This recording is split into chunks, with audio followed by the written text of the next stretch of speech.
धर्म रक्षावया अवतार घेशी आपुल्या पायशी भक्त जना अंबरुषीसाठी गर्भ सोशियले दुष्ट निर्दयले कितीक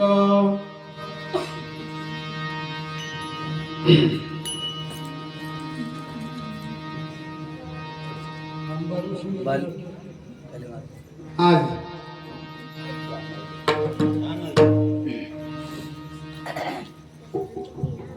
महायोग पिठे तटे भीमरत्या वरम पुंडरीकाय धातु पुनिंद्रे समागत तिष्ठन्तमानंद कंदम परब्रह्मलिंगम भजे पांडुरंगम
ओम नमोजी गणनायका एकांतता वरदायका स्वरूप सुंदर विनायका करिकृपा मधवरी आता नमो ब्रह्मकुमारी हंसारूढ वागेश्वरी विनाशोभे दक्षिण करी विजयमूर्ती सर्वदा नमन माझे गुरुवर्या सुखमूर्ती करुणालया नमो संत श्रोत्याच्या पाया अभेद भेदा करोणी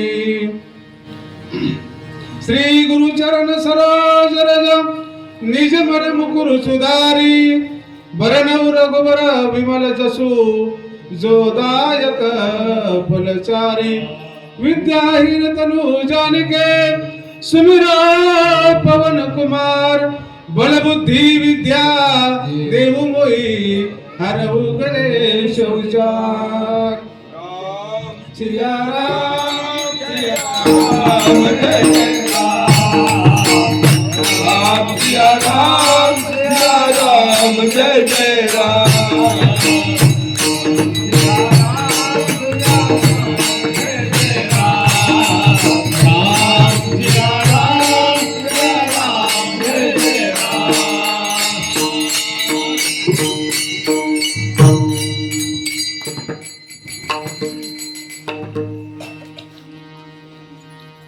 सकल श्रोत्याच्या पायी दंडवत करतो आणि आज जो अभंग निरूपणासाठी घेतलाय श्री क्षेत्र सावित्रीनगर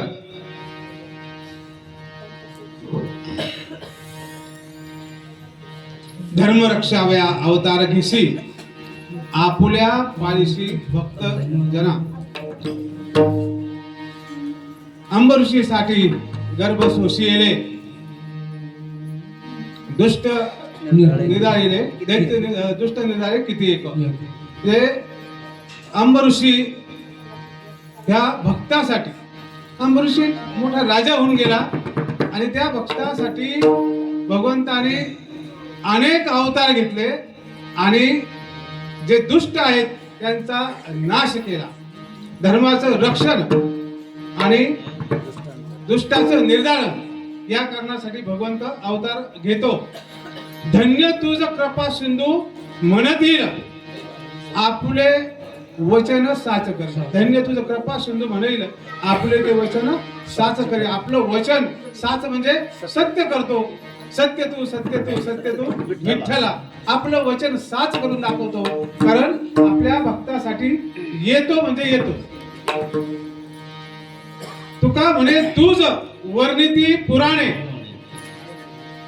हे तुकाराम म्हणतात की हे देवा तुला सर्व पुराण वर्णन करतात तुझं अगदी 18 पुराण आणि अनेक उपपुराण आहे त्या सर्वांमध्ये ह्या भगवंताचे गुण गायलेले आहे आणि ते पुराण ह्या भगवंताचं सतत वर्णन करतात होय नारायणे दया सिंधू त्यामुळे हा नारायण दया सिंधू जे दयेचा सागर म्हणून जे आपण त्याला काय करतो पुजतो हा ह्या संत तुकाराम महाराज जगद्गुरु संत श्रेष्ठ तुकाराम महाराज यांच्या हा 4 चरणाचा अतिशय गोड आणि जे भगवंताचं अवताराचं महत्व आणि संताचंही महत्व वर्णन करणारा हा अभंग विठ्ठल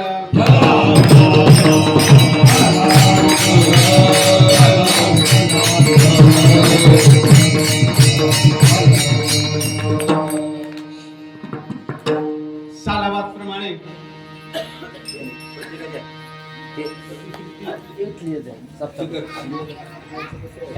माझी जन्मोत्सव सोहळा अखंड हरिनाम सप्ताह विश्वकर्मा पुराण आणि संगीत भागवत कथा सोहळा वर्ष दुसरे यामध्ये संगीत भागवत कथा करणारे हरिभक्त परायण परमपूजनीय परम आदरणीय बापूरावजी महाराज लोंढे आपल्या कीर्तनाला हजर आहेत. त्यांच्याही पायी दंडवत करतो. त्यानंतर विश्वकर्मा पुराण वाचक हरिभक्त परायण प्रातस्मरणीय भास्कर महाराज वाघ त्यांच्याही चरणी साष्टांग दंडवत करतो. त्यानंतर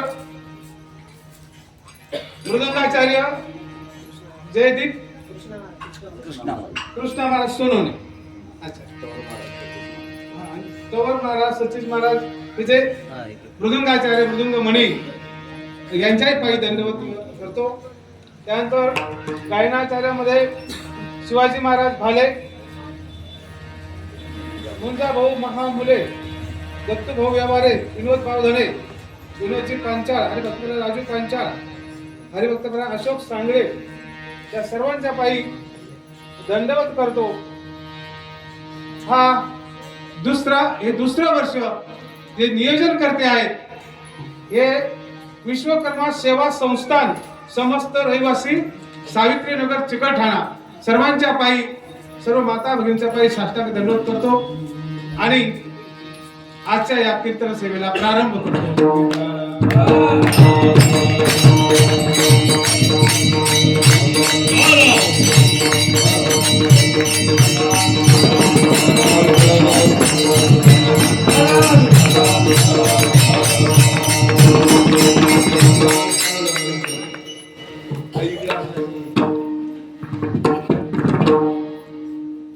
आजची जी कीर्तन सेवा आहे मज पामराच्या वाट्याला आली आणि एक तो दैवी योग असतो का इथले जे विश्वकर्मा भगवान विश्वकर्मा पुराण वाचक यांचे जावई आमच्या जवळ राहतात आणि त्यांनी मला अचानक सकाळी फोन केला एक 5-7 दिवसापूर्वी की तुम्हाला कीर्तन सेवेला चिकलठाण्याला जाता येईल का, या तारीख खाली आहे का.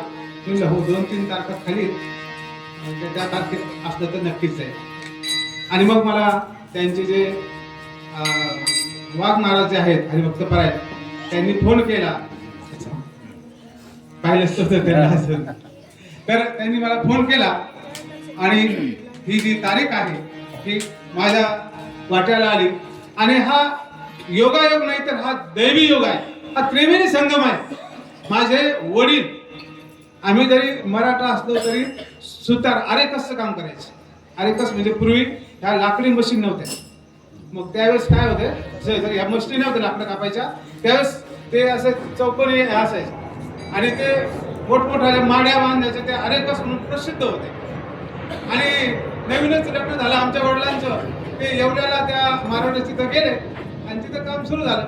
त्या आसपासच्या बाई आमच्या आईला म्हणायच्या सुतारीबाई काय चाललं, मग आमच्या आईला खूप राग यायचा, मी मराठ्याची मला सुतारगम म्हणतो.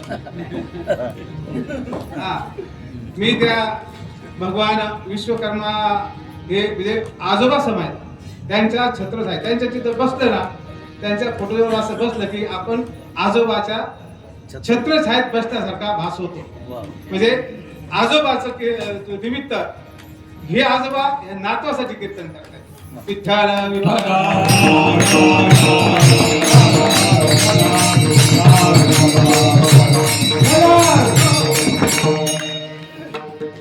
हे सत्य घटना आहे. आणि योगायोगानं मीही इंजिनियरच झालो. त्याच्या मागे एक छोटस कारण आहे. ते कारण मुलांसाठी प्रेरणादायक म्हणून मुद्दाम सांगतो की इंजिनियर कसा झालो. तर कुठल्याही गोष्टी माग जसं इथं येण्याला कारण झालं भगवंताने ते बरोबर जुळून आणलं तसं इंजिनियर होण्याला एक कारण झालं. आमचे परमपूजनीय परम आदरणीय बापू महाराज दोंडे हे इंजिनियर आहेत. आम्ही एकाच खात्यात सर्व्हिस केली. ते मराठवाड्यात होते, मी पश्चिम महाराष्ट्रात होतो. आणि इंजिनियर होण्याचं कारण असं की 72चा दुष्काळ वाघ महाराज चांगला आठवतो. म्हणजे अन्नान्न दशा झाली, काय काय खाल्लं नाही. निळवा खाल्ला, सुगडी खाल्ली, तर त्यांना जे त्यावेळेस होते ते समजून गेले. जे नव्हते त्यांना नाही कळलं निळवा काय भानगडे, सुगडी काय भानगडे. त्या निळव्यावरती गाणं रचलं होतं. त्यावेळेस करमणुकीची साधनं म्हणून मेळे असायचे. ललकार मेळा, झंकार मेळा असे मेळे भरायचे. आणि मग जे गहू नाही मका नाही घेतला मिलो, मिलो घेऊन घराकडे तुरु तुरु आलो. काय झालं काय सांगू देवा, हे दुष्काळ आलं. असं कसं झालं हे दुष्काळ, सांग देवा असं मी काय पाप केलं, असं कसं झालं देवा दुष्काळ आलं. ते असे त्यावेळेस गाणं रचलं. तर अगदी बरबडा म्हणजे मला एक क्षण तर असं स्पष्ट आठवतो की 72ला दुष्काळ पडलेला, 73ला धान्य पिकलेलं नव्हतं. आणि आईनं एक पायली बाजरी जी फक्त 4 दिवस पुरायची, त्यावेळेस ती एक पायली बाजरी 1 महिना खाल्ली. जे अन्न 4 दिवसात पुरायचं ते 1 महिना कसं खाल्लं माहितीये. तर हिवाळ्याचे दिवस होते, करडीची भाजी, एवढी मोठी भाजी कापून आणायची, ती कट करून आणायची आणि त्यात एवढं पीठ टाकायचं आणि एवढ्या भाजीचं ते शिजून एवढी व्हायची आणि मग त्यात थोडं थोडं पीठ काढून त्याचे धपाटे करून खायचे. ते अतिशय हलाखीचं जीवन हे अनेकांनी म्हणजे 90% 99% लोकांनी भोगलंय. कारण 1% थोडेफार असतील सदन, पण बाकीचं अगदी सदनातले सदन सुद्धा रोजगार हमीच्या कामावर जात होते. वर्किनी उचलल्या, ज्यांनी कधी घराचा उंबरा ओलांडलाय अशा माता भगिनी सुद्धा वर्किनी करायला गेल्या, हे प्रत्यक्ष आखो देखील. मग अशा काळामध्ये 73ला वडील परगावी पोट भरायला गेलेले होते. दिवाळीनंतर आईचा जो अंगठा आहे हापशामध्ये फुटला आणि आईचा हात जायबंदी झाला. आईला काम करायला होईन असं झालं. तो पाठी उठायचं, लोक जात्यावर दळायचं. कोणी बाहेर नाही, मी माझं सांगतोय. ते म्हणतात आम्ही जेत होतो, मी जात्यावर दळायचं. 2 भाकरीचं पीठ झालं की भाकरी करायची, एक आईला ठेवायची, एक मी घ्यायची आणि दिवस ते जात मारवाडीचं तर कामाला जायचं. शाळा सोडून गेली का आईला काम होत नव्हतं, दुसरा पर्याय नव्हता. मग वडील 1.5 महिन्याने आले. मी इंजिनियर कसं झालं हे सांगतोय बरं. 1.5 महिने आल्यानंतर ते म्हणले, अरे तुळसे पोरगं कुठं गेलं. आईचं नाव तुळसा. मग आता तर सगळ्या गोष्टी अवघड झाल्या आहेत. आता नवरा बायकोला नावाने हाक मारतो, बायको नवरा नावाने हाक मारते, एकही हाक मारते. म्हणजे सगळा संस्कार थोडासा पुढत चाललाय. पण कुठेतरी ह्या ज्ञानोबा तुकोबा आणि एकनाथ महाराजांच्या भूमीमध्ये आपल्याला संस्काराचं हे काय काय बीजारोपण व्यवस्थित करायचंय. आणि तुम्हा सर्व माय भगिनींना, जे सर्व ह्या नियोजन मंडळाला कोटी कोटी धन्यवाद देतो की त्यांनी हे हरिनाम सप्ताह सुरू केला. विठ्ठल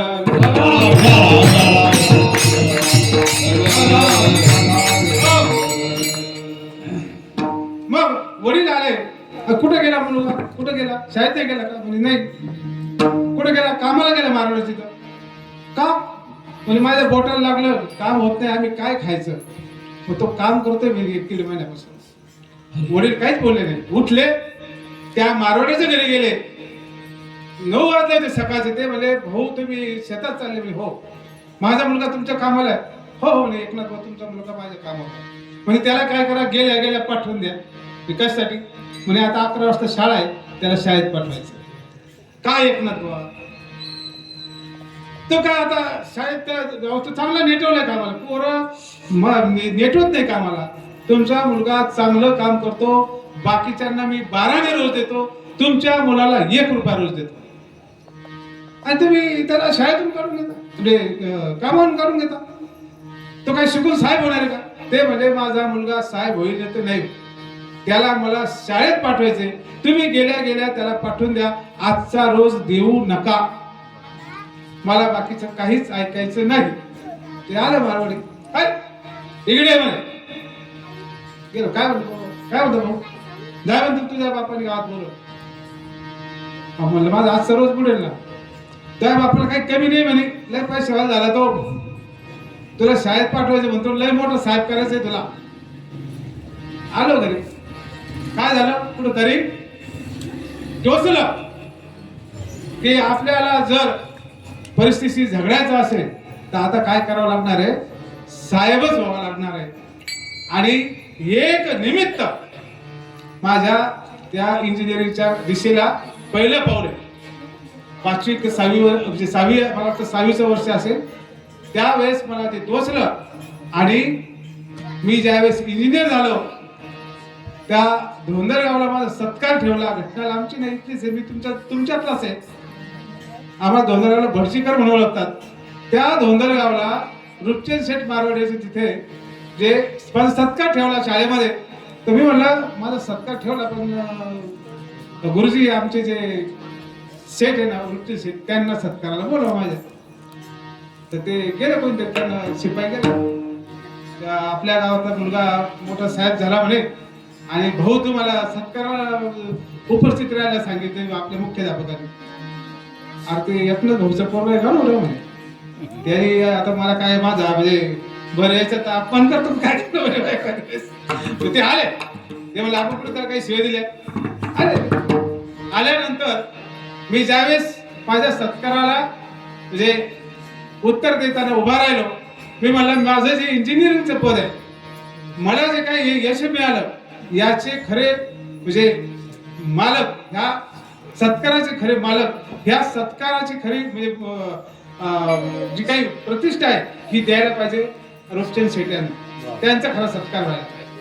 कारण आपण कोणत्या परिस्थितीत घेतो, आपल्याला कोणतरी टोचणारं असतं, कोणतरी बोलणारं असतं, आपण त्याचा राग धरतो. आत्ताची घटना आहे, एक युपीची मुलगी IAS झाली, IAS, पण तिला म्हणजे शरीरातले हार्मोन्स इनबॅलन्स झाले आणि तिला थोडे दाढी मिशा फुटलेल्या. ती काय झाली होती, IPS काय IAS झालेली, कलेक्टर झालेली.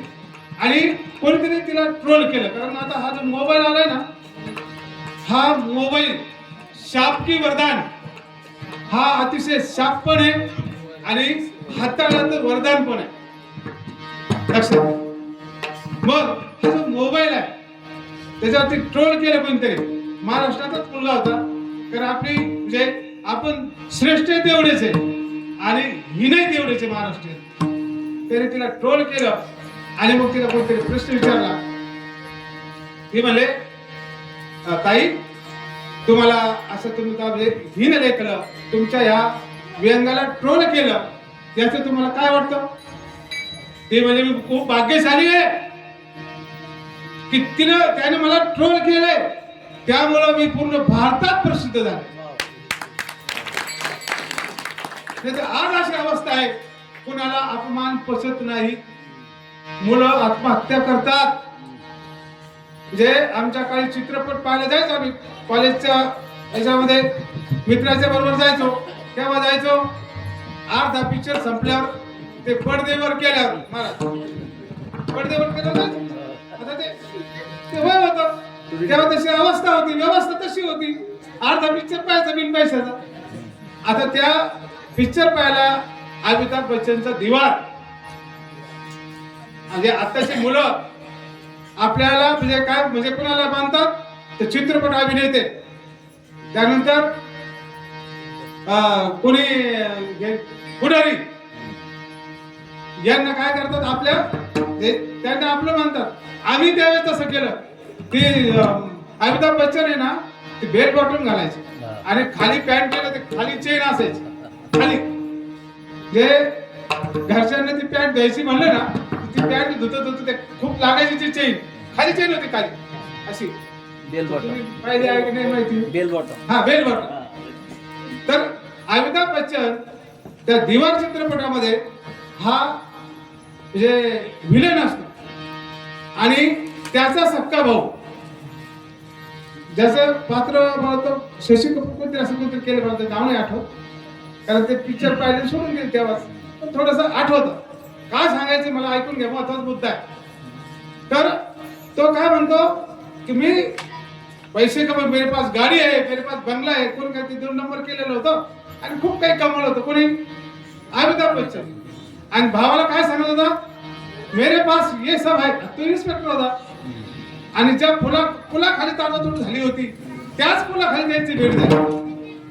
आणि मग तेरे पास क्या है, तो आपल्या त्या पोलीस इन्स्पेक्टर भावाला तो तेरे पास क्या है, कारण पगार खूप कमी होते. नोकरीला असताना मी 500 रुपये पगार नोकरी लागलो होतो. रिटायर होताना 67,000 होते, पण लागलो तर 500 रुपये पगार म्हणजे कसं तरी भागायचं. तुम्ही तर शिक्षण वगैरे असतील विचारा, जेम तेम भागायचं. आम्ही नवरा बायको सायकलवर जायचं बाजारला. मालकीन बरोबर आहे माझ्या, सायकलवर बाजारला जातो. तर अमिताभ बच्चनला त्याचा भाव म्हणतो, लक्ष द्या इकडे, तेरे पास क्या है, तो म्हणतो मेरे पास. 10 मिनिटं त्याचे संवाद चालले होते, ते एका वाक्यात होतो, मेरे पास माँ है, माँ. हे ते आदर्श होते. आता आई हा आदर्श राहिला नाही, बापाला तर व्हॅल्यूच राहिली नाही. जर ज्यांनी आपल्यासाठी जे हाडाची काढ रक्ताचं पाणी केलं, त्या आई वडिलांसाठी त्यांच्याकडे पाहण्याचा दृष्टिकोन आपला जर इतका छोटा झाला असेल तर आपण समाजाचं काय?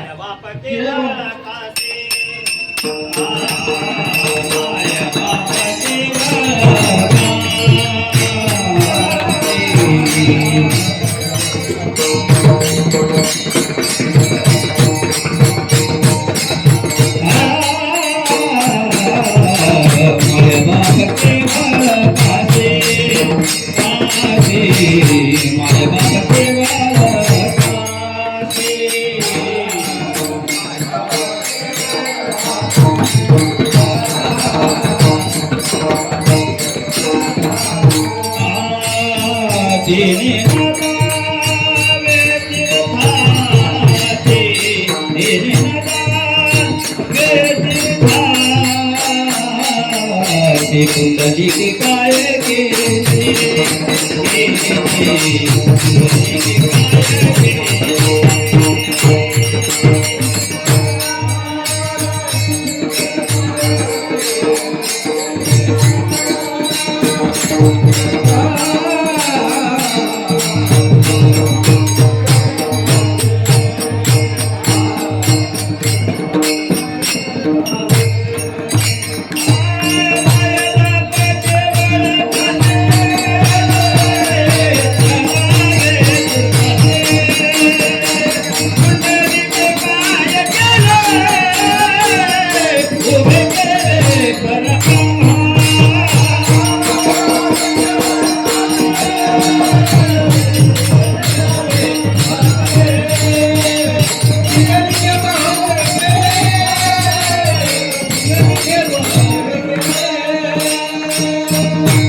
नरदेह तंत्र दुर्लभा.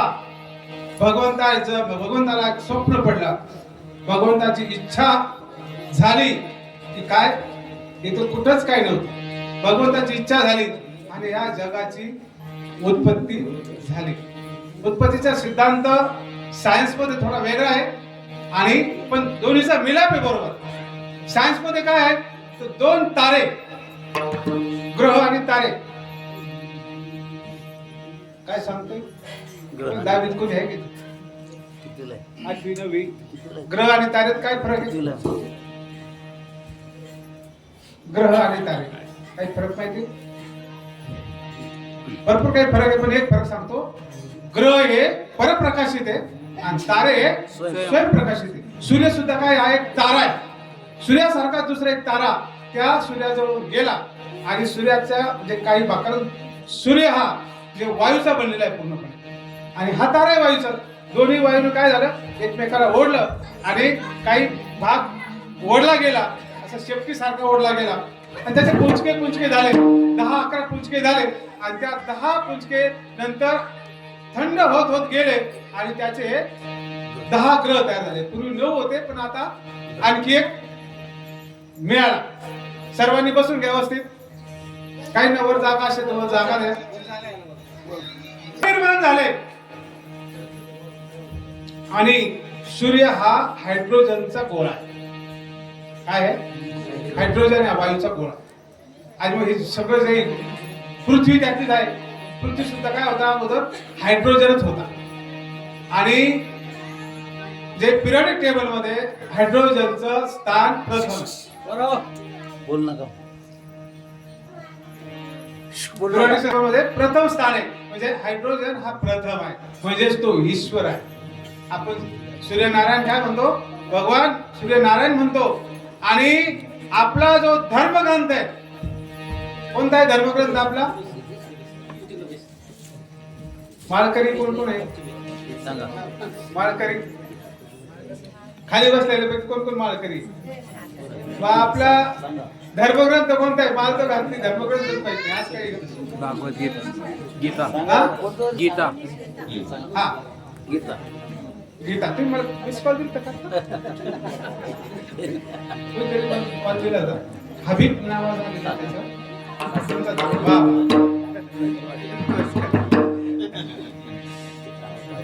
ते प्रत्यक्ष भेट नाही ना, मला एक अंदाज आला. तर काय चालू होतं आपलं? कीर्तन करत. ग्रह तारे. तर सूर्य हा जे हायड्रोजनचा गोळा आहे आणि आपला धर्मग्रंथ काय आहे? गीता आहे. मग हा जो धर्मग्रंथ जो गीता आहे हा कोणी कुणाला सांगितला? गीता कोणी कुणाला सांगितली? कृष्णाने अर्जुन. हा? कृष्णाने बरोबर अर्जुन. बोलताय. कृष्णाने अर्जुन. हा, कृष्णाने अर्जुनाला. म्हणजे तशी धृतराष्ट्राला संजयने सांगितली. ती त्यांनी काय पहिले दूरदर्शन कॅप्चर केली, जशी तुम्ही कॅप्चर करताय तशी ती कॅप्चर केली. आणि ती जरी कृष्ण भगवंताने अर्जुनाला सांगितली, आपल्या प्रिय सख्याला भक्ताला सांगितली. कारण भक्त अर्जुन आहे, सर्वोत्तम भक्त आहे. कारण पांडवासारखे भक्त नाही, पांडवासारखे भक्त नाही. म्हणून हरिपाठामध्ये काय वर्णन आहे? द्वारकेचा राणा. हा, द्वारकेचा राणा पांडवा.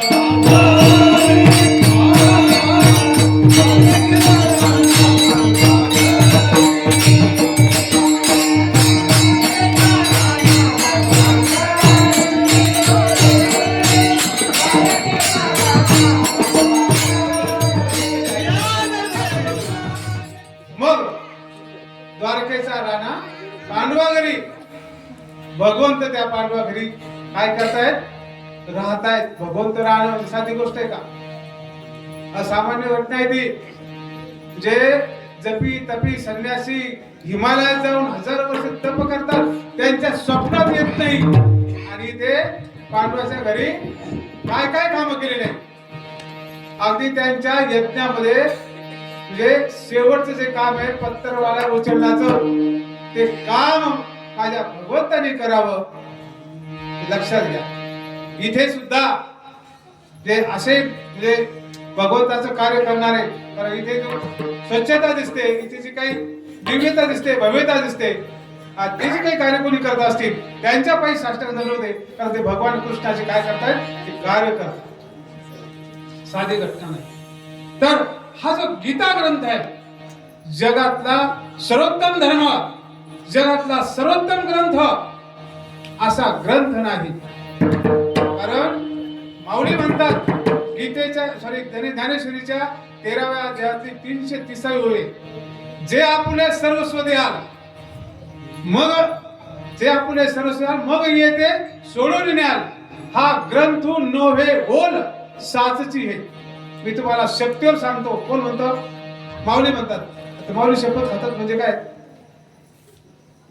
आपण खातो तशी खातात का ते म्हणतात माझ्या सत्यवादाचे तप केले बहुत कल्प, म्हणून मला ही ज्ञानेश्वरी ही रचना करायला मिळाली. माझ्या सत्यवादाचं तप आहे. आणि त्या तपाच्या सामर्थ्याने सांगतात की मी तुम्हाला हे सांगतो. काय सांगतो? की हे भगवंताचे जे काय आहे प्रेम आहे. बोल म्हणजे प्रेम. हा ग्रंथ नाही, ते भगवंताचं प्रेम याच्यामध्ये भरलेलं आहे. आणि असा तो गीता ग्रंथ, किती मोठं वाक्य, किती मोठं वाक्य. अशा धर्मात आणि जगातला सर्वोत्कृष्ट पंथ वारकरी. कारण हा जो पंथ आहे, वारकरी हा जो पंथ आहे, हा ज्यांनी याचा पाया घातला, काय ज्यांनी याचा पाया घातला ते काय सामान्य संत नाहीये. ज्ञानदेव रचना पाया, ज्ञानदेव रचना पाया, रचना पाया, ज्ञानदेव रचना पाया, रचना पाया, ज्ञानदेव रचना पाया.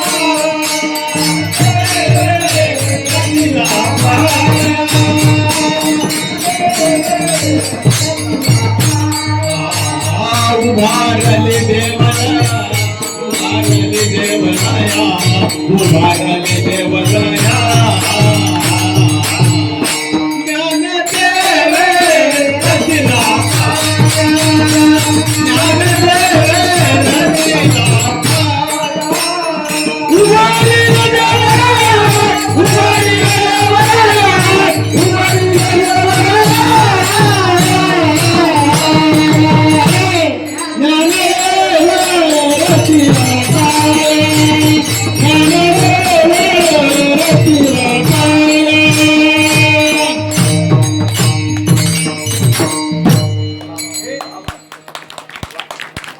भगवंताने आपल्यासाठी तो एक अवतार धारण केलेला आहे. ज्ञानदेव हा अवतार आहे.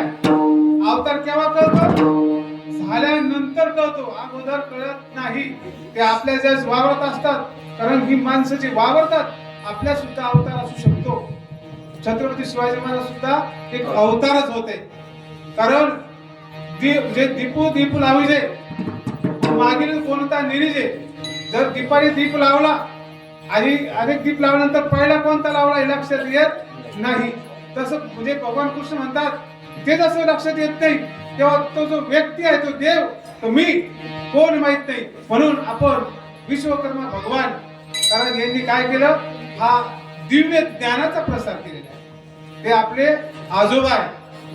त्यांच्या एक आपल्याकडे खूप मोठे इंजिनियर होऊन गेले की जे भारतामध्ये विश्वेश्वरय्या, नाव काय, योग्य कसं आहे त्यांचं नाव काय, विश्वेश्वर. हा व्यंकटरमण विश्वेश्वरय्या नाव. म्हणजे विश्वकर्मा भगवंताचंच नाव त्यांना जवळजवळ मॅच होणार आहे. आणि ते एकदा रेल्वे प्रवास करत होते, त्यावेळेस इंग्रजांचं राज्य होतं आणि ते सगळे गोरे लोक त्यात बसलेले. पण हे यांना कृष्णवर्णीय भारतीय यांना प्रवेश कशामुळे मिळाला, कारण ते इंजिनियर होते, दिला प्रवेश. पण त्यांनी काय केलं, ते असे झोपले होते थोडेसे. पडल्या काय झालं की त्यांना असं जाणवलं की गाडीमध्ये काहीतरी बिघाड झालाय, काहीतरी चेंज झालाय. त्यांनी तात्काळ उठले आणि साखळी ओढली आणि रेल्वे थांबली. तर रेल्वे थांबल्यानंतर काय होतं, लगेच झटपट चेक होतं आणि सांगितलं गेली साखळी ओढली. का रे बाबा, काय साखळी ओढली, काय कारण? ते म्हणले इथून साधारणतः 1 किलोमीटर 1.5 किलोमीटरला पुढे रूळ तुटलेला आहे. तुला कसं कळलं? तुला काय कळतं? म्हणे धरा, म्हणजे याला पकडा, म्हणजे याला बोलून टाका, आपण जाऊ म्हणजे पुढे. त्याला बांधून पुढे घेतलं, चाल म्हणजे पुढे रूळ तुटलेला दाखव.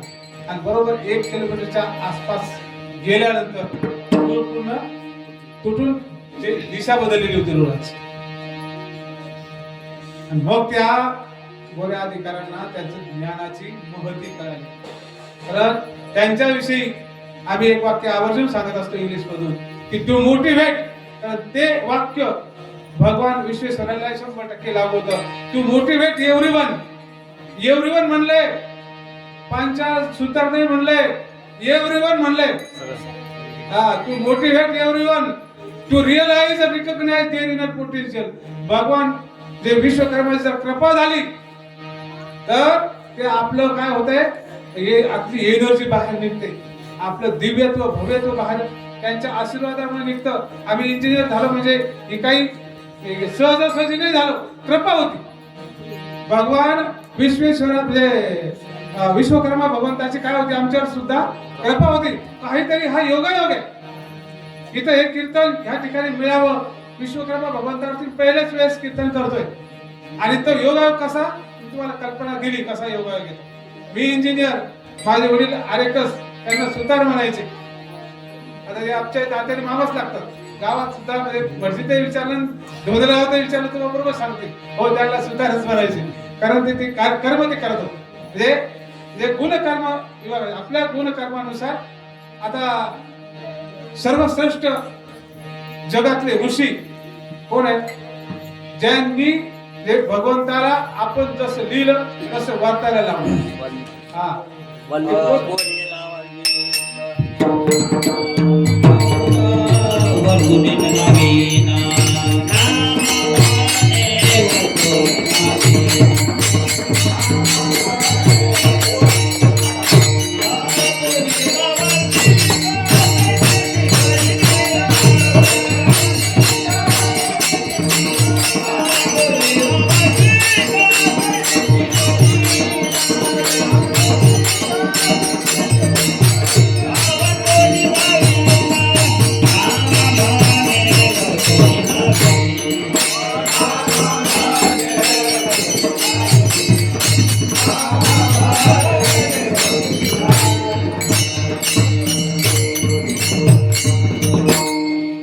बोलिले वाल्मिक तैसाची करीन वर्तोनी दावीन नामा म्हणे.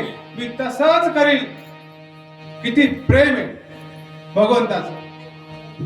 आणि ही माणसं फक्त एक वाक्य घेऊन उभी राहिली. काय?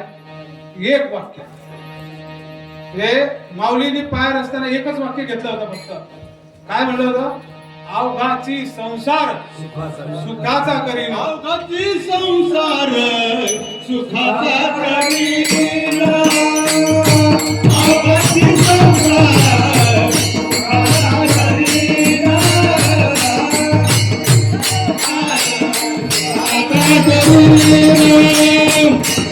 अवघाची संसार सुखाचा करीन. अवघाची संसार सुखाचा करीन. अवघाची संसार सुखाचा करीन. सुखाचा करीन. अवघाची संसार जाई जगे माये छाया पंढरपूरा. जाई जगे माये छाया पंढरपूरा. आनंद हरिना तिरगी लोका. आनंद हरिना तिरगी लोका. जाई जगे माये छाया पंढरपूरा. जाई जगे माये छाया पंढरपूरा.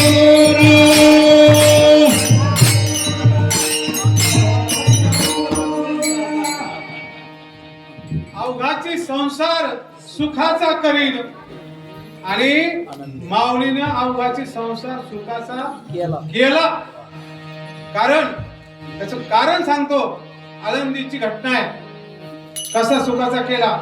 आनंदीची घटना आहे साधारणतः एक 1.25 वर्ष झालं असेल. हे फॉरेनच्या एका युनिव्हर्सिटीचे मुलं आणि मुली आळंदीला आले होते. आणि ते दर्शन रांगेमध्ये माऊलीच्या समाधी मंदिरात दर्शन रांगेत उभे होते. आता तिकडे अतिशय थंडी असते. म्हणजे इतकी थंडी असते का आपण त्या थंडीचा अनुभवच घेऊ शकत नाही. रशियामध्ये -18 डिग्री टेम्परेचर दिवसा असते. रात्री किती असते? दिवसा -18. लक्षात येते. आपल्याकडे समजा 4-5 झालं तर इतकी उडवडी जाते का आपण घराच्या बाहेरच टिकत. फक्त ते +5 आणि ते -18 दिवसा. रात्री किती असेल? म्हणजे तिकडे उघड्या वातावरणात मनुष्य फक्त अर्धा तास जेमतेम काम करू शकतो. जेमतेम. बाकी त्याला कुठं राहावं लागतं. आपल्याकडे 24 घंटे. अरे काय साधू. काय आपल्याकडे जे साधू लोक काय आहेत कुठल्याही अंगावरती वस्त्र नसतं आणि हिमालयाच्या थंडीत ते आनंदाने राहतात. ही या भूमीची ताकद.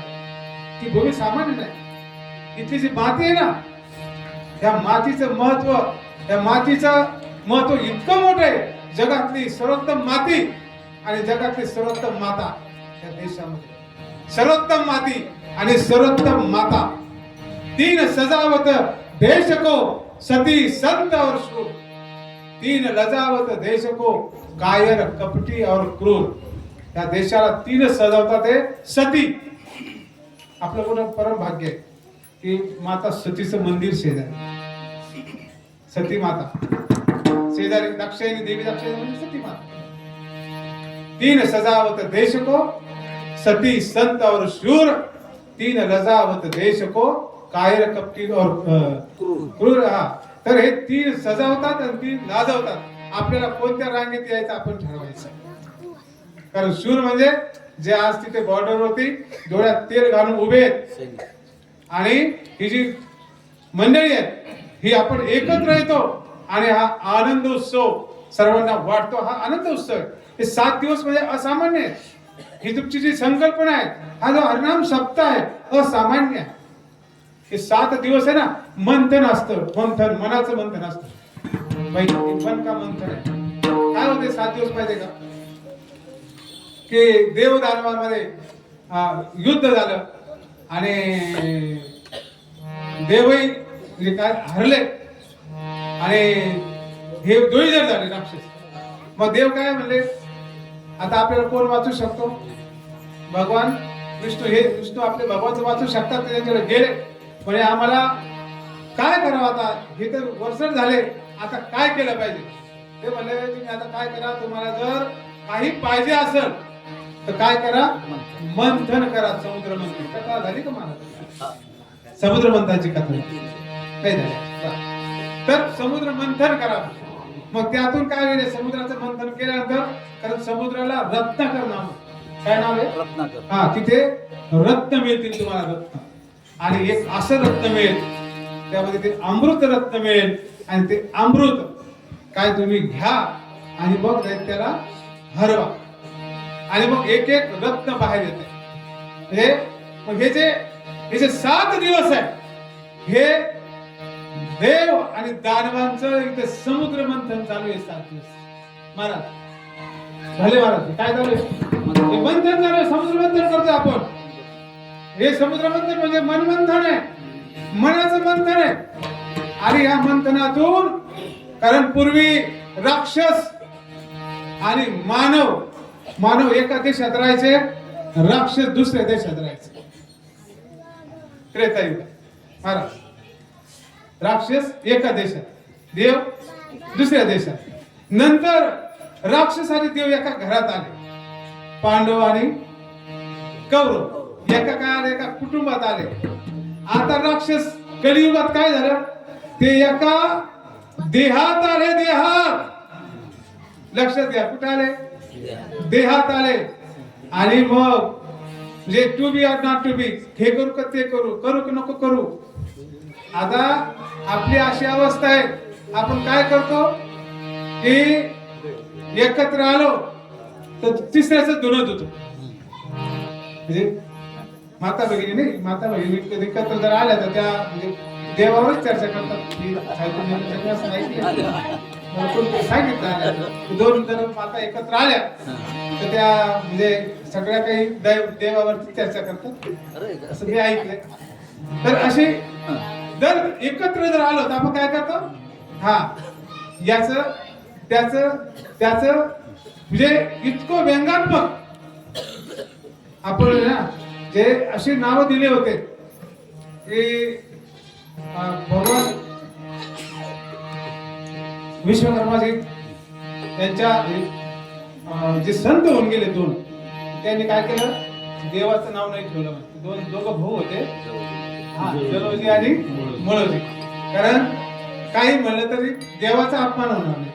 राम्या श्याम्या आपण असं म्हणतो ना, जड्या मळ्या काही म्हणणार, पण ते देवाचा कोप होणार. असामान्य समाजावर या म्हणजे समाजाला साष्टांग दंडवत आहे. कारण परमार्थाला हे ऊर्ध्वही, हे परमार्थामध्ये आजोबा आहेत आपल्या सर्वांचे. ह्या समाजाने परमार्थ टिकवण्यासाठी जे हाडाचे काढाचे रक्ताचं पाणी केलंय. कारण हे जे प्रत्येक तंतुवाद्य, बोलवाद्य, हे सगळं काही हे या समाजाने टिकवलं आणि आपल्यापर्यंत आणलंय. आता आपल्याला काय करायचं, याचा जे डोंगर उभा करायचा आहे, तर आणि तरच हा देश आणि हे विश्व वाचेल. कारण मी तुम्हाला सांगितलं का, माऊलीने एक वाक्य घेतलं होतं. काय वाक्य घेतलं होतं आपण ऐकलं की हे जे अवघेचं विश्व काय करेल, आनंदाने भरून टाकील. मग संत नामदेवांनी वाक्य उचलल्यानंतर काय काय वाक्य उचललं, नाचू कीर्तनाचे रंगी नाथ दीप लावू कीर्तनाचे रंगी,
कीर्तनाचे रंगी.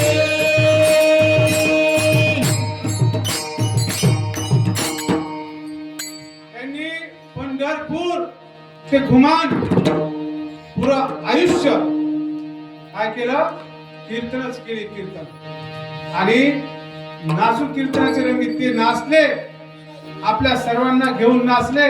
नवे नवे भगवंताला सुद्धा नाचवलं. नाचता नाचता देवाचा गाणं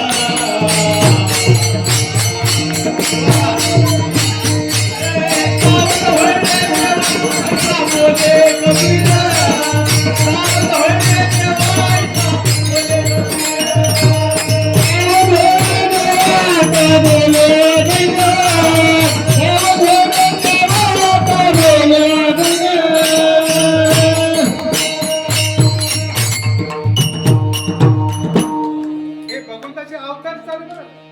कारण जे हे भगवंतच आहेत, ही प्रत्यक्ष भगवान विश्वकर्माजीच्या प्रकारचे अवतार आहेत सगळे. कारण हे अवतार आहे संतांचे आणि देवाचे. एक एक अवतार आहे. एक एक वाक्य ते घेऊन उभे राहिले आणि त्या वाक्याचा पाठ पुरावा करत राहिले. इथून थेट घुमान पंजाब पर्यंत त्या काळात आपल्याला हे कीर्तन आपल्या ह्या वारकरी संप्रदायाने जगात नेलं. जगात मला तुम्ही ते उदाहरण सांगता सांगता थोडं बाजूला गेलो आपण 2 मिनिटं, तर तिथे जे रांगेत उभे होते ना, त्या मुलांना जे काही 3-4 जणांनी चर्चा केली. काय चर्चा केली, अरे म्हणजे हे अर्धवट कपड्यावाले याला तिकडे गोव्याला घेऊन जायचं, ते अर्धवट कपडे तिकडे जातात, इथं माऊलीच्या दरबार ते खायला आणले ना. ते काय त्यांना शुद्धता आहे का, त्यांना काही पवित्रता आहे, कोणाला ते नाव तुम्ही केले म्हणजे कसं राहिले असतील. एकदम हुशार होतो, वारकरी होतो, हाडाचा वारकरी होतो. तो मला आपल्या चर्चा करायची नाही, त्यांना जाऊन विचार, शंका आहे ना काही, जाऊन विचारू ना. गेले त्या द्विभाषेला विचारलं की बाबा रे, ही काही 30-35-40 मुलं आहेत, मुलं मुली, हे इथं काय आणलं. ते म्हणले दर्शनाला, सप्ताह ज्ञानेश्वरी पारायणला बसले होते. पारायणला म्हणजे हो, म्हणजे ज्ञानेश्वरी तिकडे गे. अहो म्हणले त्यांना विषयाचे PhD ला ज्ञानेश्वरी, ज्ञानेश्वरी हा विषय PhD ला म्हणले त्यांना. आपली ज्ञानेश्वरी 7 समुद्रापार आपला ग्रंथ, आपला गीता ग्रंथ साता समुद्र पार नुसतं माऊली नेला नाही तर एक 400-500 वर्षापूर्वी एक महात्मा अमेरिकेत गेला आणि तिची पाश्चात्य संस्कृती आहे ही इतकी बिघडलेली संस्कृती आहे, इतकी बिघडलेली, किती बिघडलेली, पती पत्नीमध्ये संवाद चालू होता फोनवरती. काय संवाद चालू होता? माझी मुलं आणि तुमची मुलं आपल्या मुलाला मारतायत असा संवाद चालू होता. माझी मुलं, ती नवऱ्याला काय म्हणते? माझी मुलं तुमचे मुलं आपल्या मुलाला मारतायत. ते संस्कृती तिकडे इतकी रसात आली. मग अशा संस्कृतीमध्ये हे दिव्य ज्ञान ज्यांनी नेलं, एक एक महात्मा सांगते आजही महात्मा इतकेच की तुम्हाला काय सांगू. स्वाध्याय प्रणेते पांडुरंग शास्त्रीजी आठवले यांनी डॉक्टरांनी यांना तपासलं. खूप वय झालेलं, काहीतरी 80च्या दरम्यान वय झालेलं होतं त्यांचं, 70-80 75 वगैरे असं वय होतं. त्यांना तपासल्यानंतर डॉक्टरांनी त्यांना विचारलं की तुम्ही काय काम करतात, काय काम करतात असं विचारलं. त्याला काय झालं? भाऊ म्हणले तुमची हाडं 150 वर्ष वय झाल्यानंतर जितकी झिजतील तितकी झिजलेली आहे. काय काम करता तुम्ही असं? ते म्हणले काय काम नाही करत, मी काय करतो घरोघरी गीता घेऊन जातो, घरोघरी गीतेचे विचार घेऊन जातो. एक एक महात्मा हे अवतारच आहे. करोडो लोकांना जीवन दृष्टी देणारं हे अवतारच आहे. करोडो लोकांना जीवन दृष्टी दिली. काय दृष्टी दिली? अहो तुम्ही विचार करा की त्या मनुष्य गौरव दिनाच्या वेळेस काही गावोगावी जातात माणसं 7-7 दिवस. गेले का स्वाध्याय? 7 दिवस जर आपण त्या गावात गेलो तर आपण कुणाच्या घरी राहतो? आम्ही पुण्यात गेलो होतो योगायोगाला. ज्यांच्या बंगल्यात आम्ही राहत होतो तो कुणाचा बंगला आम्हाला माहित नाही. इतका भव्य देव बंगला, सगळं तुकडे ठेवले, कपाटा सहित सगळं उडत. 7 दिवस आम्ही त्या घरात राहिलो. म्हणजे आमच्या घरी कोणी येऊन राहिलं आम्हाला माहिती. सर आमच्या घरी आम्ही असं चावी देऊन निघून गेलो होतो. चावी पुन्हा द्यायची द्या. हा विश्वास की ते संत बनू शकतात, इतकी ताकद आहे संतांमध्ये. आणि त्या म्हणजे पठडीतले, त्या पंथातले, त्या दिव्य देशातले, त्या दिव्य राज्यातले, त्या संतांच्या भूमीतले तुम्ही आपण आहोत. किती भाग्यवान आहे. हा विश्वास ज्यांनी धरला, भाऊ भावाकडे चावी द्यायला तयार नाही. आज अशी स्थिती, त्या संतांनी असे आपल्यामध्ये विश्वास भरला आणि तो विश्वास आपल्याला जगभर घेऊन जायचा. कारण ह्या धर्माची, ह्या पंथाची आणि ह्या ग्रंथाची ताकद येते. ताकद सामान्य ग्रंथ नाही. ज्ञानोबा, तुकोबा आणि एकनाथ महाराज सामान्य नाही. आणि असे अवतार देवाने आणि संतांनी घेतले. संतांना जे ते स्वेच्छेने अवताराला येतात आणि देवांना अवतार घ्यावा लागतो. हा बंधाचे पहिले धर्म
टाळ्या सुद्धा अशा मनापासून वाजल्या पाहिजे.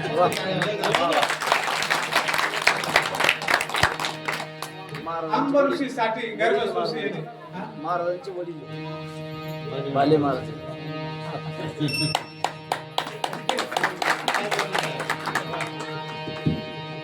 हे कोण हे भक्त कोण आहेत तर अंबरीश हे राजे चक्रवर्ती सम्राट. त्यांचं राज्य सोलापूर जिल्ह्यातल्या बार्शी गावात, बार्शी राजधानी होती त्या काळात.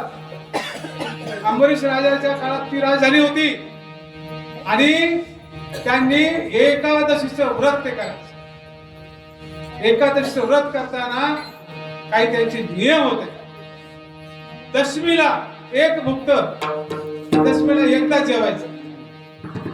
एकादशीला उपवास. म्हणजे पाणी सुद्धा नाही. आणि मग द्वादशीला सकाळी पारणं 9 वाजता मुहूर्तावरती द्वादशी सोडायची. आणि ते यमुनेच्या काठी एकादशी त्या ठिकाणी पारणं करायचं म्हणून यमुनेच्या काठी गेले आणि त्या ठिकाणी ऋषी दुर्वासा आले. लक्ष दे, ऋषी दुर्वासा आले आणि ते म्हणले, हे राजा, मलाही पारणं सोडायचं आहे. ऋषी दुर्वासाने साष्टांग दंडवत केलं. बा, माझं परम भाग्य ऋषीवर, आपण माझ्या पंक्तीला येत आहेत, आपण पारणं सोडूया. हा म्हणले, मी पहिले काय करतो होता, माझ्या सर्व म्हणजे शिष्यगणाचे स्नान करून येतो आणि मग हे फक्कड बातमी असतात. स्नान करता करता, पूजा अर्चा करता करता गेले भजनात लग्न. भजनामध्ये इतके दंग झाले की त्यांना ती आठवणच नाही. कारण भजन आणि आठवण, जर आठवण असेल तर भजन होत नाही, भजन असेल तर आठवण राहत नाही. विठ्ठल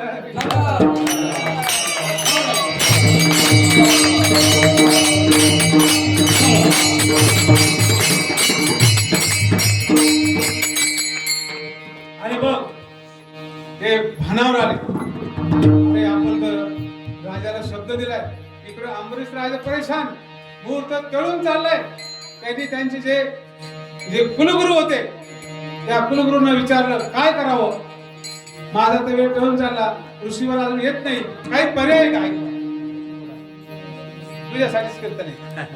त्यांनी सगळे भरपूर कीर्तन ऐकलेले तुझ्यासाठी. थोडं 5 मिनिटं ऐकले. मग ते म्हणले, गुरुवर काही उपाय सांगा. गुरु म्हणले, तुम्ही काय करा, जे काही भगवंताचे चरणी निर्माल्य तुळशीचं पान घ्या आणि एक घोटभर पाणी प्या. त्यांनी काय होईल, तुमचं पारणं सुटेल आणि तुम्हाला त्यांच्या बरोबर म्हणजे अन्नग्रहण करायला अडचण राहणार नाही. आणि मग हे पाणी घेतलं, ऋषीचं पाणी घेतलं घोटभर आणि ऋषीवर धावत येतात. अरे अरे अरे अरे अंबरीशा, मी आलो म्हणले. तेवढे धावू नका, ऋषीवर तुम्ही धावू नका. मी काय केलं, तात्पुरतं पारणं थोडंसं सोडून घेतलं, पळू नका, आपण निवांत पारणं सोडू. काय म्हणतो म्हणे, पारणं सोडलं तू, मला बोलवतो आणि पारणं सोडून घेतो, माझा अपमान करतो. अपमान करतो म्हणे माझा. जा म्हणे, तुला 10 जन्म जे दुःख भोगावं लागेल, जन्माचं दुःख भोगायला 10 जन्म. ते म्हणजे महाराज जशी आपली आज्ञा. म्हणजे अजून उलटून बोलतोस. तुला समजत नाही कुणाला बोलतोय तू? मी हा दुर्वास इतका जे वाईट आहे, त्याने एक केसाची बट उपटली आपटली आणि कृत्या नावाची काय केली, राक्षसी निर्माण केली आणि अंबरीष शापाच्या मागे लागला. अंबरीष शांत, कारण त्यांचा अटल विश्वास आपल्या भगवंतावरती होता. अंबरीषासाठी गर्भ शोषलेले जे राजे होते, पण भगवंताची अटल विश्वास, कारण ते स्वतः जात्यावर दळायचे. अंबरीष ऋषी राजे स्वतः जात्यावर दळायचे, स्वतः हाताने नैवेद्य तयार करायचे, भगवंताला ते खाऊ घालायचे, मग आपण खायचे. भगवंत त्यांच्या तिथे जेवायला जायचा. ते ही सामान्य भक्त नाही, असामान्य भक्त. आणि अंबरीष कोण? बार्शीचा राजा नाही, त्याला चक्रवर्ती सम्राट, सप्तद्वीपाचा राजा होता, या जगाचा राजा होता. त्याला चक्रवर्ती सम्राट म्हणायचे. आता तुम्हाला चक्रवर्ती सम्राट मोठे शब्द वापरून राहिले, काय नेमकं चक्रवर्ती सम्राट? तुम्हाला मी उदाहरण सांगतो. गावाचा कारभार पाहणारा पूर्वी पाटील असायचा, आता सरपंच आहे. माहिती गावाकडे सरपंच माहिती नाही, लक्षात येते? मग तो गावचा कारभार पाहणारा सरपंच किती मान आहे? काय करतो तो? म्हणजे पहिल्या पंचवार्षिकमध्ये मोठी गाडी घेतो, 10-5 एकर जमीन घेतो, म्हणजे खूप काय करतो, पावर आहे ना ते सरपंच. त्यावेळेस तो मुखिया असायचा, त्या काळात गावचा पाटील.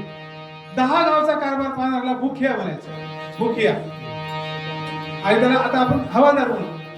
आणि मग 100 गावचा कारभार पाहणारा त्याला सामंत शब्द होता. सामंत म्हणजे सरदार. सामंत 100 गावचा कारभार. लक्षात येते ना? आवाज पोहोचतो का खाली? काही आवाज येतोय ना? कोण झोपले? तर सामंत 100 गाव, 1000 गावचा कारभार करणारा त्याला राजा असा संबोधन होता. 10,000 गाव, 10,000 गावाचा कारभार पाहणारे जे कोणी जे राजा असायचे त्याला महाराजा शब्द होता. महाराज छत्रपती शिवाजी महाराज हे महाराजे होते. महाराज लक्षात घ्या. आणि 1,00,000 गावाचे जे कारभार पाहत होते त्यांना सम्राट शब्द होता. आणि पूर्ण पृथ्वीचा, त्याच पूर्ण पृथ्वीवरती 7,00,000 गाव होती, पूर्ण पृथ्वीचं राज्य जे पाहत होते त्यांना चक्रवर्ती सम्राट म्हणायचे, चक्रवर्ती सम्राट. आणि असे ते राजे ते त्यांच्या मागे कृत्या लावली. आणि मग त्यांनी हात जोडला, भगवंताचा धावा केला. भगवंताने सुदर्शन चक्र त्यांच्या सुरक्षार्थ पाठवलं. सुदर्शन चक्राने त्या भक्ताचा नाश केला. भगवंताचं जे सुदर्शन चक्र आहे ते बनवणारे माझे विश्वकर्मा भगवान, त्यांनी ते बनवले. ते एक आयुध, हनुमंतराची गदा ज्यांनी बनवली ते विश्वेश्वर भगवान. अगदी यमाचा यमदंड त्यांनी बनवला ते विश्वेश्वर भगवान.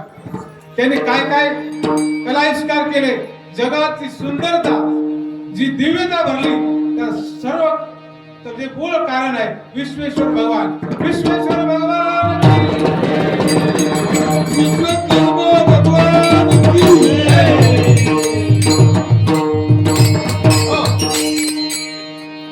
असे ते विश्वेश्वर भगवान. ती सुदर्शन चक्र आता मात्र ते त्या दुर्वास ऋषीच्या मागे लागला. मग दुर्वासा पुढे, सुदर्शन चक्र मागे. त्या दुर्वासाला असं वाटलं मी काय करून बसलो, कुणाचा अपमान केला, अरे हे तर माझ्यापेक्षा दिव्य श्रेष्ठ संत आहे, आता काय करावं, मला कोण वाचवेल. मग आपल्या पित्याकडे ब्रह्मदेवाकडे गेले. ब्रह्मदेव म्हणले भाऊ ज्याचं सुदर्शन चक्र तिकडेच, आपण नाही काही करू शकत, मध्ये नाही करू शकत, आपण मध्ये नाही बोलू शकत. आणि मग ज्यांचं सुदर्शन चक्र ते भगवान विष्णूकडे गेले.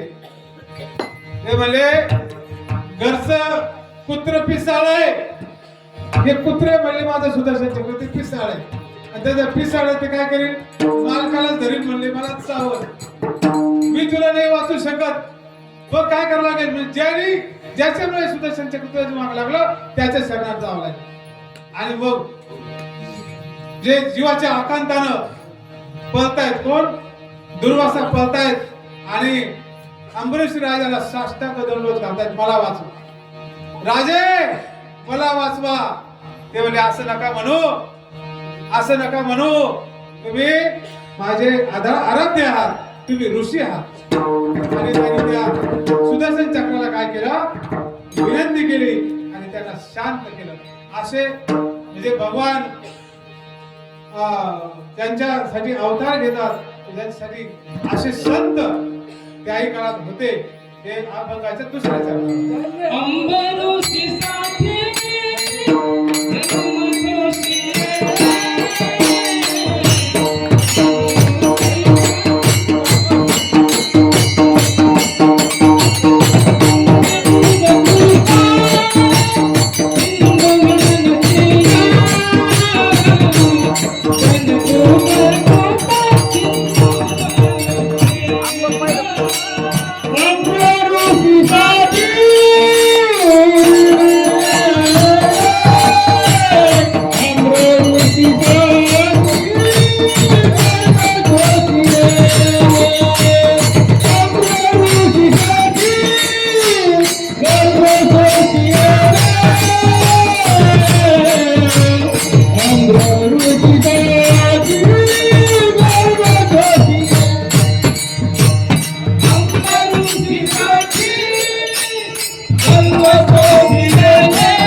एक बालकांसाठी एक प्रश्न आहे.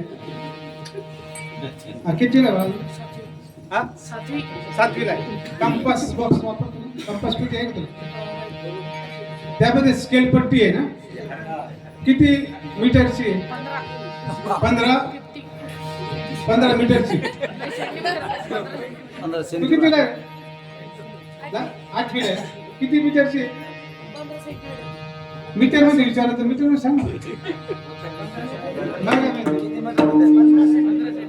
मीटर मध्ये प्रश्न, मीटर मध्ये विचार. किती फुटाची आहे? भगवान विश्वकर्मा यांचा आशीर्वाद कोणावर आहे मला पाहिजे. एक तर फुटात सांगा नाही तर मीटर मध्ये सांगा, कारण आम्ही त्यांना ग्रंथ भेट देणार. कोण असा 8वी 9वी 10वी सर्व माता भगिनी कोणी पण फुटात सांगायचं नाही तर मीटर मध्ये सांगायचं. 7वी 8वी 9वी 10वी आणि सर्व माता भगिनी तिकडे कोणी सांगू नका कानात. पाव मीटर अर्धा काय सांगितलं ते चुकणारच आहे. कोण सांगतं खात्री ना, एकमेकांना पाहून नाही जमायचं, आठवावं लागेल. कोण आलं हा हे लक्षात घ्या. कारण हा ज्यांचं पाव मीटर अर्धा मीटर अर्धा फूट हे लक्षात घ्या. कारण याच्यावरती जर कंट्रोल असेल तर इंजिनियर होऊ शकतो. मी शासकीय अधिकाऱ्याच्या ट्रेनिंग सेंटरला 11 वर्ष शिकवलं. फार डेप्टी कलेक्टर, तहसीलदार, BDO, गट शिक्षण अधिकारी, मुख्याध्यापक यांना शिक्षण दिलेलं आहे. तुम्ही लय हुशार असेल समजू, पण यांना शिक्षण दिलेलं आहे. आणि भगवान विश्वकर्मा भगवंताची कुणावर कृपा आहे, ज्याचं याच्यावरती याच्यावरती प्रभुत्व आहे. कशावरती? मापावरती ज्याचं प्रभुत्व आहे त्याला विश्वकर्मा भगवान प्रसन्न होतात. तर लक्षात द्या कसे प्रसन्न होतात. कसे प्रसन्न होतात सांगतो मी तुम्हाला. तर 10 millimetre 1 centimetre, 10 centimetre 1 decimetre, 10 decimetre 1 metre, 10 metre 1 decametre, 10 decametre 1 hectometre, 10 hectometre 1 kilometre. असं चढतं प्रमाणे. मी तुला जो प्रश्न विचारला त्याचं उत्तर असं होतं 0.15 मीटर. किती? 0.15 किंवा 0.15 मीटर असं उत्तर पाहिजे होतं. एवढीच पट्टी. सांग मी जे काही बोललो आता 10 मिनिट बोललो कोण सांगतंय? आता जे मी सांगितलं कोण सांगतंय? कारण विश्वकर्मा भगवान कोणावर प्रसन्न नाही. आम्ही ज्यावेळेस मी भडकल गेटला सर्व शिक्षकांच्या ते मुख्य ट्रेनिंग सेंटर भडकल पूर्ण महाराष्ट्राचं आधी मुंबईत तिथं शिकायला येतात माणसं सगळे जे अधिकारी होते त्यांना तिथं जे शिकवायला जात असताना एक शाळेचा सर्वे पाहिला होता. सर्व म्हणजे आई वडिलांनी लक्ष द्या, शाळेचा एक सर्वे पाहिला होता. 2 मिनिट आज आहे ना 1-2-5 मिनिटं तिथे लेट सुटेल आणि तुम्ही 15 मिनिटं लेट सुरू केल्यामुळे मला 5 मिनिटं वाढून जाईल. तर आई वडिलांसाठी खूप महत्वाचं आहे. पण तिथे जर पहिली गडबड नको तर पहिली जर 100 मुलांनी प्रवेश घेतला, भले महाराज किती 100 मुलांनी पहिली जर प्रवेश घेतला तर 10वी पर्यंत 50च राहतो गळतीचं प्रमाण. कोणी दुसरीत गळतं, कोणी तिसरीत, कोणी 7वीत, कोणी 8वीत असं गळत 50. जे 50 एक्झाम देतात 25 पास होतात. 25 भगवान विश्वकर्मा भगवंताची पुन्हा कृपा ते सांगते लक्षात घ्या. जे अतिशय बारीक आहे. सर्व माता भगिनी ध्यान देऊन ऐका. कारण भगवान विश्वकर्मा यांच्या दरबारात आपण आहोत. समजून घ्या, खूप महत्वाचं आहे. कारण तुम्ही ह्या बालकांचे मालक नाहीये, या बालकांचे पालक आहेत. तुम्ही मालक नाही. आपण काय म्हणतो मी यांचा मालक समजून वागवतो त्यांच्याबरोबर, पण बालक आहे आपण. ते पालक नाही, ते मालक नाही, ते पालक आहे. कसे आणि पुन्हा कृपा सांगतो. जे 50 परीक्षेत 25 पास होत होते, निकाल 50% होता का? आता आजचा काही आम्हाला एवढं माहित नाही, पण 50% निकाल होता. आणि जे 25 पास व्हायचे त्या सायन्स साईडला पासच जायचे. लोंढे बालक बरोबर होते 5 जाते. आणि 11वी 12वीला काय व्हायचं त्यांना ते सगळं गणित डोक्यावरून जायचं, म्हणजे 2 पळून जायचं तिथून परत आणि 3च परीक्षा द्यायची, 1च पास व्हायचं. आणि पहिली ते 12वी 1 पास होणारा आणि अशा 100 पास होण्यातून एखादा इंजिनियर किंवा डॉक्टर होतो. म्हणजे त्याच्यावर भगवान विश्वकर्मा भगवंताची त्याच्यावर कृपा. त्यातले आम्ही आहोत. म्हणून आम्ही भगवान विश्वेश्वराच्या साष्टांग दंडवत करतो, कारण त्यांची कृपा आहे म्हणून आम्ही आहोत. आणि एक सुखदेव आदर्श यांचा पुरस्कार घेतलेला आणि कमीत कमी 5 लाख शासकीय कर्मचाऱ्यांना शिकवलेला माणूस आहे. आणि याला साक्षीदार बसते म्हणून सांगतो. साक्षीदार नसेल तर नाही सांगता येत. काहीतरी खोटं बोलतायत असं काय समज होतो. ते साक्षीदार आहेत. ते बापू महाराज दोन हे साक्षीदार आहेत. आणि ते सगळे सर्टिफिकेट आदर्श साहेबांचा पुरस्काराचा मी त्यांना व्हिडिओ पण टाकला. पुरस्कार मिळाले पूर्ण महाराष्ट्रात 7 जणांना मिळाला, त्यातला मी एक आहे. तर ही कृपा ही आपल्याही बालकावर होऊ शकते, पण आपल्याला काय करावं लागेल, त्यांच्या गुणाला फुलवावं लागेल. कारण पूर्वी आशीर्वाद असायचा, अष्टपुत्र सौभाग्यवती, अष्टपुत्री सौभाग्यवती, म्हणजे 8 मुलं आणि 8 मुली असा जे आशीर्वाद द्यायचे. 8 मुलं आणि 8 मुली. आपण 72ला परिवार नियोजन आपल्या सरकारने आणलं आणि आपल्या हिंदू धर्मावरती लादलं. म्हणजे काय होतं, पहिल्याची घाई नको, दुसरे आत्ताच नको, तिसरे नकोच नको, नंतर जे हम दो हमारे दो, आता एक कुटुंब एक मूल, ते राहिलं नाही. जर तुम्ही मुलीचं लग्न 35 36 वर्ष करायला लागले, तिला काय लेकरू बाळ होणार आहे का? कुठे चाललोय आपण, कुठे चालली आपली संस्कृती?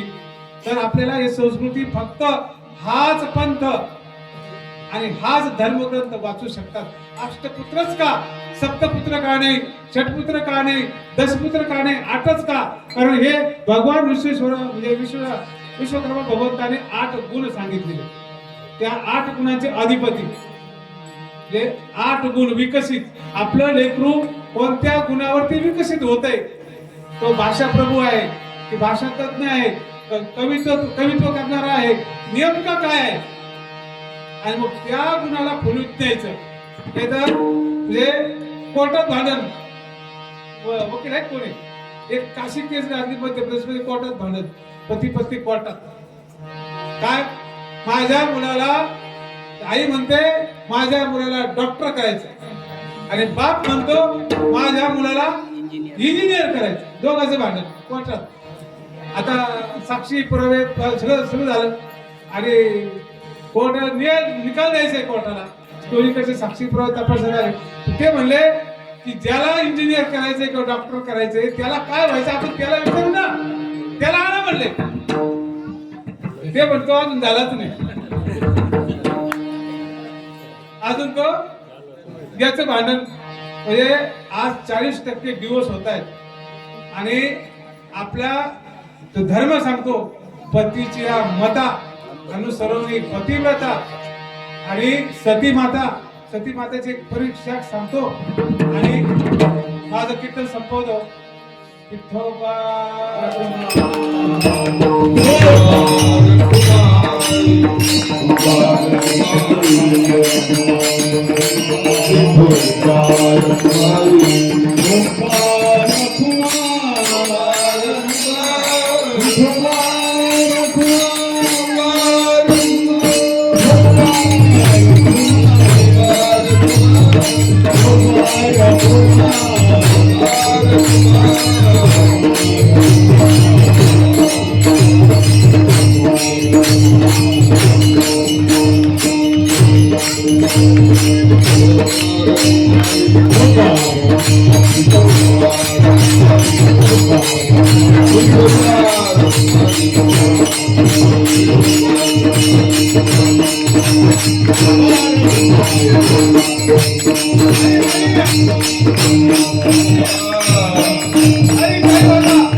सतीमातेचं देवी दाक्षायणी मंदिर आहे. मला एक प्रसंग आठवला म्हणून सांगतो. तर मातेचा प्रसंग असा आहे की दक्ष राजाने यज्ञ केला. तो यज्ञ इथं लासूर या गावी झालेला होता आणि भगवान भोलेनाथाला त्या यज्ञात स्थान दिलं नव्हतं. नवे आमंत्रण सुद्धा दिलं नव्हतं. दक्ष राजाला 60 मुली आणि सगळ्यात आवडती कोण? माता सती, आवडती कन्या. पण लक्षात घ्या, लक्ष द्या बारीक. भगवान भोलेनाथ जे दक्ष राजाला प्रजापती ही पदवी मिळाली. बोलू नका. दक्ष राजाला प्रजापती ही पदवी मिळाली. पदवीदान समारंभामध्ये सर्वांनी उठून दक्ष राजाला काय केलं, अभिवादन केलं सर्वांनी उठून. पण भोलेनाथ मात्र ध्यानात मग्न असल्यामुळे ते उठले नाही.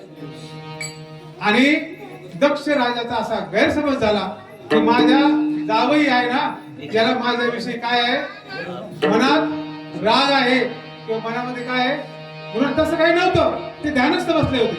ते अचानक ध्यान लागून गेलं. कारण त्यांचं जे ध्यान होतं ते त्यांच्या इष्ट देवतेशी इतके काही म्हणजे तादात्म्य पावायचे, इतके काही तादात्म्य पावायचे की ते हे देवभान विसरून जायचे. कारण ते त्यांची इष्ट देवता कोण होती, भजन करी महादेव. कुणाचं भजन करायचे, रामापूजी सदा. भजन करी महादेव,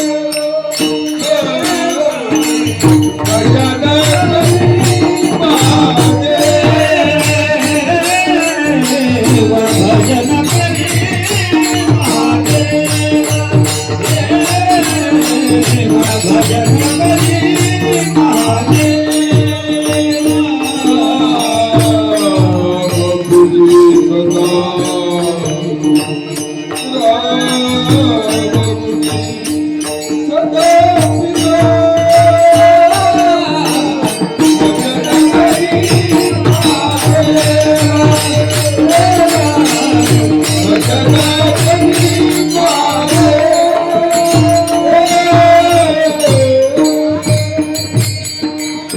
आणि मग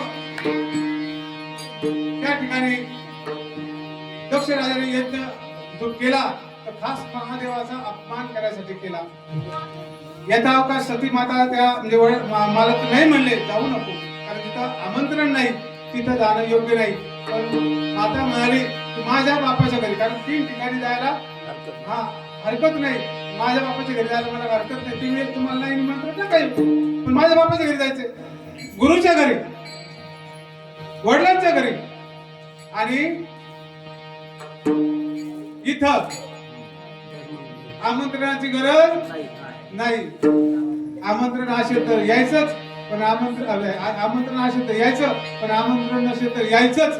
कारण इथंच उद्धार आहे, इथंच कलियुगामध्ये इथंच उद्धार आहे. कारण हे काय, हरिनाम सप्ताह हा फार मोठा सोहळा आहे.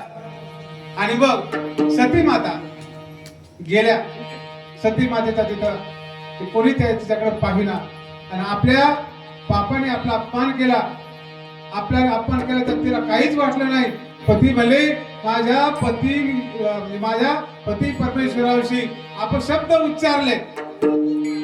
हा देह तुझ्यामुळे मला मिळाला. कुणामुळं, बापा तुझ्यामुळं हा मला देह मिळाला आणि ह्या देहामुळे तू माझ्या मालकाला नाव ठेवतो, मला हा देहच नको. पण सती मातेने काय केलं, अग्निकुंडामध्ये स्वतःला जाळून घेतलं. सगळी कथा तुम्हाला थोडीशी माहित आहे, नसेल माहित तर नसू द्या. मला काय सांगायचंय की माता जी आहे, माता पार्वतीच्या रूपामध्ये परत अवताराला आली. भगवान भोलेनाथ जे त्यांना सांगितलं गेलं, त्यांना उठवलं. स्वतः भगवान विष्णू तिथे आले, सगळे देव आले. त्यांनी भगवान भोलेनाथाची प्रार्थना केली. त्यांना 60,000 वर्ष तपातून बाहेर बोलवलं आणि सांगितलं की हे देवा, हे विष्णू भगवान म्हणतात, महादेवा तुम्हाला काय करायचंय, लग्न करायचंय म्हणे. ते म्हणे एका लग्नाने एवढी हौस झाली, आता मला करू दे चिंतन, आता मला लग्न नाही करायचं. नाही म्हणे, तुमचं लग्न करावंच लागतं, कारण तारकासूर नावाचा दैत्य मारलाय आणि त्याचा वध करायचा तुमच्या मुलाच्या हातून आहे.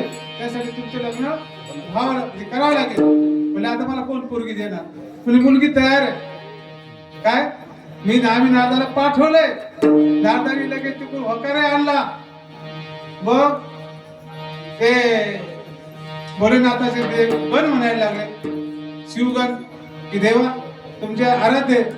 मग आता तुमचं ते शब्द प्रमाण, हो म्हणजे शब्द प्रमाण आहे, पण मला परीक्षा पाहावं लागेल. कोणाची, पार्वतीची. कारण ते पहिले सती सारखं व्हायला नको, कारण सतीने संशय घेतला कोणावरती, माझ्या आराध्यावर संशय घेतला, माझ्या रामावर संशय घेतला म्हणले. हा देव आहे का तुमचा? हा भगवान आहे का तुमचा? आणि सीतेचं रूप घेऊन गेली तिथं. आता सीतेचं रूप घेऊन गेली तर गेली, राम काही तिच्याकडे पाहत नव्हता. राम या झाडाला कवटाळ, त्या वेलीला कवटाळ, माझी सीता माझी सीता. हिरा म्हटलं आपण थोडं बाजूला आहे, आपण काय करू, यांच्या पुढं होऊ.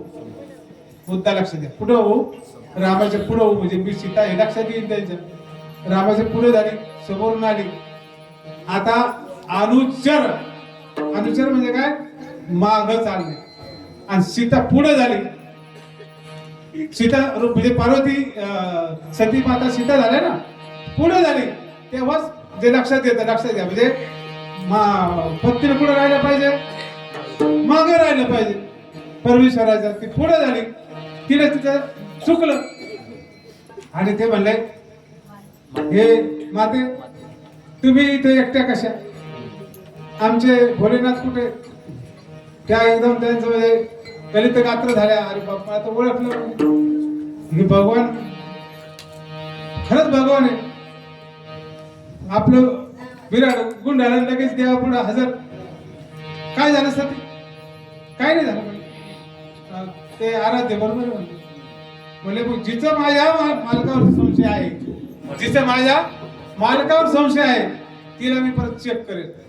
जरी माझे मालक सांगत असले, माझ्या मालकाला जिने चेक केलं तिला मी चेक करेल. पण तेवढं 2 मिनिटाचा प्रसंग सांगायचा आणि कीर्तन संपवायचंय. मग ती पार्वती माता मैनाच्या पोटी जन्माला आली. कोणाच्या पोटी? तिच्या आईचं नाव काय? मैना. पार्वती माता त्यांच्याच पोटी जन्माला येते ज्यांचा मी नाही. मी आणि माझी आठवण विसरले दयाचे अंतःकरण, पार्था तो संन्यासी जा निरंतर. जे कपडे भगवे घातले, जे गळ्यात माला घातल्या, कीर्तन करून राहिले, खूप काही बोलू राहिले, म्हणून ते संत. कीर्तनकार संत नसतात. कीर्तनकार आहे आम्ही काय करतो, फक्त हे थोडीले भांडार धन्याचा हा माल, मी तो हमाल भारवाई. आम्ही भार वाहणारे हमाल. तर तिथे सती माता पार्वती मैनेच्या उदरी पोटाला आली आणि तिनं मला महादेव पती मिळा म्हणून तपासणाऱ्या जंगलात देऊन गेली. तिला 16 मैत्रिणी दिल्या होत्या सोबत. आणि महादेव परीक्षा पाहण्यासाठी एक जर्जर ब्राह्मणाचं रूप घेतलं आणि तिथं गेले. ते म्हणले, इथे ज्या कोणी साध्वी तपश्चर्या करते, मला त्यांचं दर्शन हवं. ते म्हणले, ते पूजे ते आता भेटणार नाही. ठीक आहे म्हणले, आम्ही काही फक्कड मात नाही, आम्ही असं थोडीच आहे. जरी वरोडी धोट सोहळा, गालिसी गळा, रुद्राक्षाच्या माळा, तरी तू आत मलिन वळा. जरी वरोडी भक्तीचा निधी, अंतरी कल्पना नानावधी. जरी करशी भरत्या वल्गना, दंबे ठकवशी भोळ्या जना. आम्ही असे नाही, आम्ही फक्कड मात नाही. इथं बसलो, जेव्हा दर्शन होईल तेव्हा जाऊ. बसले. तर ते म्हणले, आता बसतो तर खरे, पण ते चोबून सुरू झाली. ते म्हणजे स्नानाला जागा आहे का? म्हणजे हो. फुलं आहेत का तिथं? म्हणजे हो. पूजेला फुलं आहेत, कमळाची फुलं आहेत, स्नानाला जागा आहे. गेले बाजू, गेले तसे घसरले तसे आणायला लागले. अरे मला वाचवा, अरे मला वाचवा. आले तर 16 जणी पळत, कोणी हात देऊ लागले. तुमचा हात नाही चालणार, कोणाचा हात पाहिजे मग? म्हणजे ज्याचं भगवंतावरती सतत चित्त आहे, त्या पार्वतीचा हात असला तर ती बाहेर, ती भावली बाजू.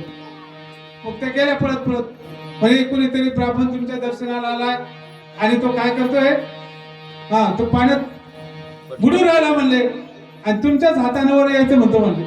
मग माता पार्वती त्यांना वर काढायला गेली. धावली, डावा हात पुढे केला. कोणता हात पुढे केला? लक्षात घ्या, डावा हात पुढे केला. ते म्हणजे बावळी का? डावा हात घेणार नाही, उजवा हात देत असेल तर. ते म्हणजे हा हात राखीव आहे. हा, माझ्या मालकाचा राखीव हात आहे म्हणजे तो नाही देत. तुझ्या मालकाचा राखीव आहे, तो घेत असेल तर तू असं बरोबर जातो म्हणजे. आता मात्र देवीला मोठा प्रश्न. ठीक आहे म्हणले, उजवा हात पुढे दिला, कारण तुम्हाला वाचवणं हा माझा धर्म आहे. पहिला धर्म काय? तुम्हाला वाचवणं. उजवा हात पाहिजे, दिला. वर काढलं, चिता रचली आणि अग्निकाष्ट घेणार. महादेव ब्राह्मण वेशातले म्हणतात, हे काय चाललं? ते म्हणजे अग्निकाष्ट घ्यायचे कशासाठी? कारण मला मी आता काय झाले, हा हात तुम्हाला देऊन माझं जे माझं मनातलं जे माझं स्थान आहे ते भंगलं. आता परत मी जन्म घेईन, परत महादेवाची तपश्चर्या करीन, त्याला प्राप्त करीन. ते म्हणजे असं किती वेळेस करशील?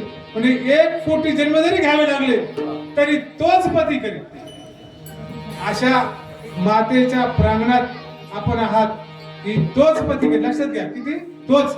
ही संस्कृती, ही परंपरा, ही दिव्य भूमी, जगातल्या सर्वोत्कृष्ट भूमीमध्ये आपला जन्म आणि त्या भगवान विश्वकर्मा त्यांच्या छत्रछायेखाली आपण सर्व आहात. आपला म्हणजे अतिशय पावन दिव्य असा जन्म आणि या परिसरात तुम्ही राहता. शत नमन करतो. आपले विनेकरी महाराज सर्व ज्यांनी मला भव्य दिव्याची साथ केली, तिथं आनंद वाटतो मला की वडील आणि मुलगा दोनही मला साथ करतायत एकाच वेळेस. सर्व बालगोपाल ऐकतायत. योगदान महाराज हे या धर्माचे उर्धव आहेत. आपल्याला माझं कीर्तन म्हणजे महाराजांना माहिती आहे, चिन्ह उत्तन भूमिकिंदन तेलुगू भाषेत कीर्तन तयार केले.